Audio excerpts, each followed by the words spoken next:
Gold doesn't need to whip the US dollar. Gold doesn't need to break the treasury market. All it has to do is revert to mean. If it reverts to mean, the market share in the US market grows fourfold.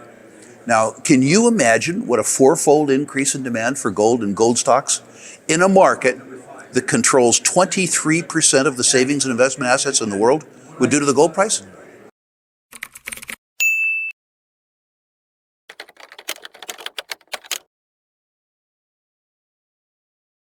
Gold has done a great job, and I'm delighted. Well, I'll give you some arithmetic. If I was on Adam Taggart's show and one of his readers said to me, "Rick, when is the gold price finally going to move?" I would say to that person, I'd be old and sage, it's going to move in the year 2000. In the year 2000, it was at $253 an ounce. Now it's at $2,600. In other words, it's up, what, sevenfold? Yeah. Gold has increased by almost 8.5% compounded for 24 years. It's done exactly what it was supposed to do. It's protected by purchasing power for 24 years. So when you're asking me when gold's going to move, 24 years ago. What I really like about it from an investment perspective is that it has this wonderful track record, which nobody cares about. The market share of precious metals and precious metal securities in the U.S. market, the market that I know the best, is less than 0.5%. Less than 0.5% of savings and investment assets in the United States are precious metals related. The 4-decade mean, according to J.P. Morgan Chase, not some old bald gold bug, J.P. Morgan Chase, is that the market share of precious metals and precious metals securities over the last 40 years in the U.S. market has been 2%. Gold doesn't need to whip the US dollar. Gold doesn't need to break the treasury market. All it has to do is revert to mean. If it reverts to mean, the market share in the US market grows fourfold. Now, can you imagine what a fourfold increase in demand for gold and gold stocks in a market that controls 23% of the savings and investment assets in the world would do to the gold price? Bitcoin is what, a $3 trillion asset class? Robert Friedland describes that as a pimple on an elephant's ass. Yeah. It doesn't matter. I mean, yes, on the margin, right? The penny stock moron and the crypto moron are very similar species. But if you look at a global market for savings and investments at the $750 trillion level, gold is a sideshow and Bitcoin is a sideshow. They don't matter. The circumstance that will cause the gold price to move is a circumstance where perhaps Bitcoin can be accommodated in the move too. My suggestion is that they serve different purposes. Gold is a store of value and a medium of exchange. Bitcoin is a network and a transfer mechanism. So I think at their heart, they're different asset classes. Right now, they're regarded as momentum. They're regarded as trading vehicles. I engage in conversations here with people about Bitcoin. The real knowledge they have is that they've watched it go from 1,000 to 100,000. That's the whole knowledge. And the fact that the asset class is up 100-fold, they somehow think makes it more attractive. I suspect that price information is easy for people to obtain, and hence it becomes valuable. If you ask people to form an opinion as to value, they have to do work. They have to think, not feel. And perhaps most people would rather feel than think. I'm out on a limb here. I don't know the answer.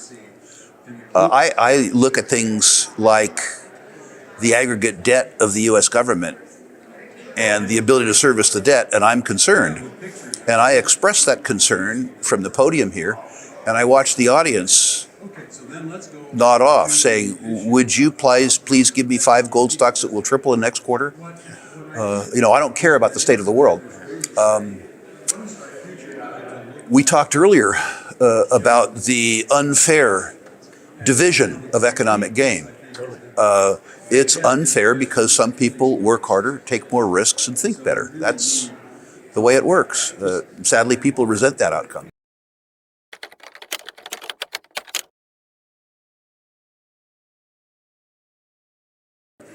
I'm struck that most people don't understand the difference between solvency and liquidity.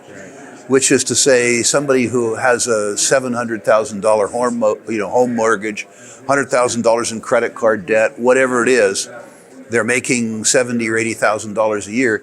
If they have $10,000 in their jeans, they can afford today's bills. They're maybe going to lose their house. They're maybe going to go upside down in credit card debt, but today they can buy a hamburger.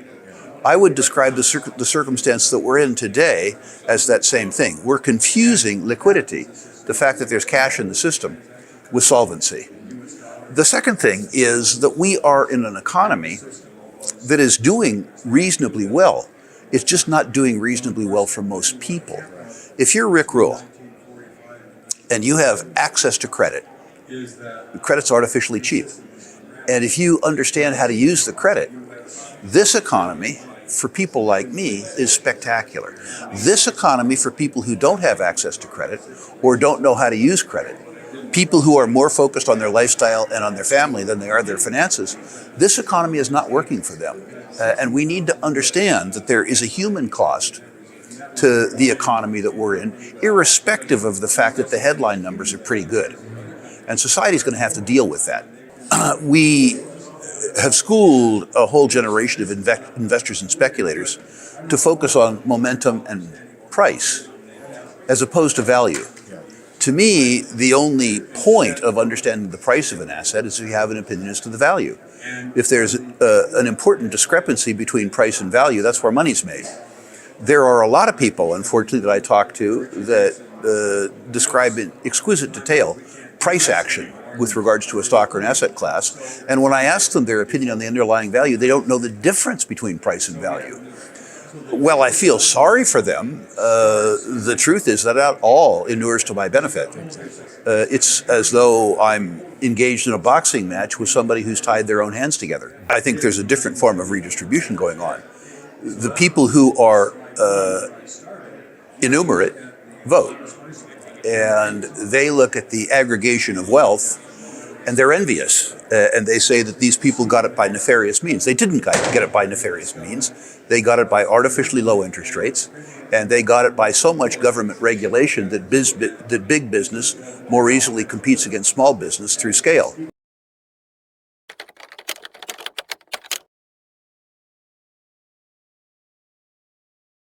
Let's unpack that, first of all. The probability that Trump actually cuts spending. When you look at the range of campaign promises that he made, it's obvious that he wasn't really campaigning on cutting spending. He was campaigning perhaps on cutting spending to constituents that didn't vote for him, but that's not the same thing.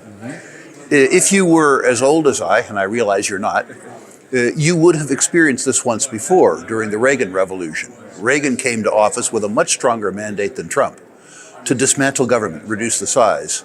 There's a wonderful book called The Triumph of Politics by David Stockman that describes the derailment of the Reagan Revolution within 180 days of them taking office. Think about empowering a government agency, the Department of Government Efficiency.